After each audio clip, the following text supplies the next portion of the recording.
From toy to king, how to become a top-notch graffiti writer in 5 steps. First of all, what is graffiti? Well, that's really difficult to explain, because graffiti means many different things to all kinds of people. While your 80-year-old neighbor might associate graffiti with vandalism, others see graffiti as an art form. Generally speaking, graffiti is used to describe everything from text and scratched names on train windows to graffiti-influenced artwork on canvas. Now, before you grab daddy's car paint and go out hitting a wall, you should stop for a second and ask yourself, why do I want to become a writer? Think carefully and consider why you want to get into graffiti. For some, it's a way to express themselves, their ideas, beliefs and feelings. However, others are in it for all the wrong reasons. Taking revenge on your principal for kicking you out of school is not a good reason. Once you make up your mind and come to the conclusion that graffiti is the best tool to express yourself, that's what you gotta do. First step. Find a name. When thinking of a name that suits you, you have to make sure that it represents your personality. Whether Style Master of Disaster is too long and C is too short, you're free to write whatever you feel like. Usually it's better if your name is short and sharp, as it can be written faster and it's easier for people to remember.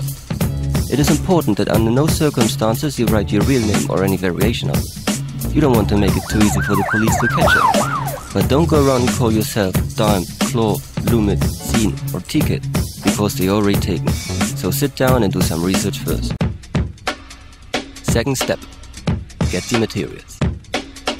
Out there, you can find an endless amount of materials that you can use to work with. Always remember, everything's allowed, nothing's prohibited. The following list is just a recommendation, so you have basic equipment to start with. Every writer owns something that is called a black book. It is a graffiti artist's sketchbook and one of his most precious possessions. He captures his ideas in there and collects sketches from fellow writers.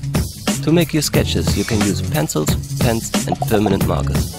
For the latest spraying process, there is a bunch of other materials you should get as well. Most important, the cans. There is a massive industry out there that provides you zillions of spray cans. You can get most of the cans in various sizes, each for a different purpose. The spray can's best friend is the cap or nozzle. That's this little piece of plastic that you stick into your can to get the paint out in, hopefully just one direction. There is hundreds of different types and always different qualities. You will learn the difference by the time. As the spray cans are filled with aerosol paint, they release toxic gases which can harm your respiratory system. Therefore, you should always wear a respiratory mask, especially if you're working indoors and you can't ventilate the premises properly. Third step. So far we just prepared everything, but now we're getting serious. We will start with a tag. That's your mark and signature as a writer, and it should represent your style. At the beginning it'll probably look a bit shabby, but don't worry, you can always polish and refine it with the time. Check out how other writers create their tags and look for some inspiration. But make sure you don't copy their style, as this will be called biting and is a typical mistake of toys. You should also avoid adding little details as crowns to your tag, as they are reserved for the kings and queens in the scene. Notice that mostly self-proclaimed kings add crowns to their tags. The real masters usually renounce to add them. So get your black book and pen and start writing your name in all kinds of ways. While you're at it, you can also create your own alphabet. Once you've got a satisfying design, it's time to practice.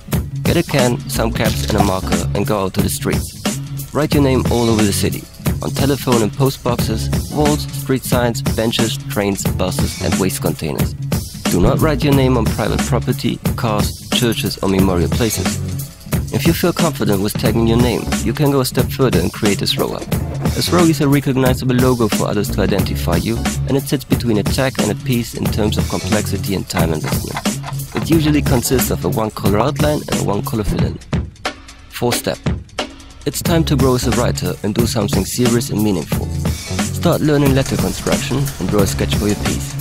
There are blockbusters, bubble styles, silver styles, wild styles, 3D styles, and many more. Try out as many as possible and find your own style. Now, with your sketch you can go out and hit a wall. First you should start practicing in a lonely and hidden spot. You can go over and over your pictures until you feel quick enough to do some hardcore action. For example, bombing a train. You could start with a flying panel or a window down and move over to an end-to-end, a top to bottom or a whole car. If you got some friends to help you, you could also try to paint a married couple or family couple. If you don't have any trains in your town or you prefer to stay away off a track, you could do some heaven spots.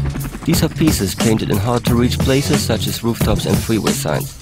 Such pieces often pose dangerous challenges to execute, but may increase your notoriety.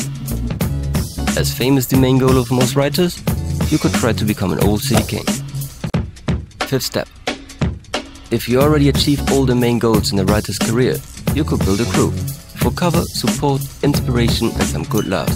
You could paint in several spots at the same time to spread the name, and you could paint concert walls, whole cast and take part in a battle against another crew to prove your skills. Most crews have a 2 or 3 letter abbreviation they write. Here's some world famous crews that you should definitely check out. Further ideas. Graffiti writers are restless and always looking for new ideas. In case you're still willing to do more, you could create your own character, paint your masterpiece or paint canvases and sell them. If you want to make a living out of graffiti, you should study graphic design or become a tattoo artist. Final warning. A misdemeanor charge, jail time, community service or fines are all possible punishments for illegal graffiti. Besides this, it can also happen that angry people punch you, you get bitten by a dog, electrocuted on the rails, or you fall down from a building. Well, no risk, no fun, huh? So grab your cans and bomb the world.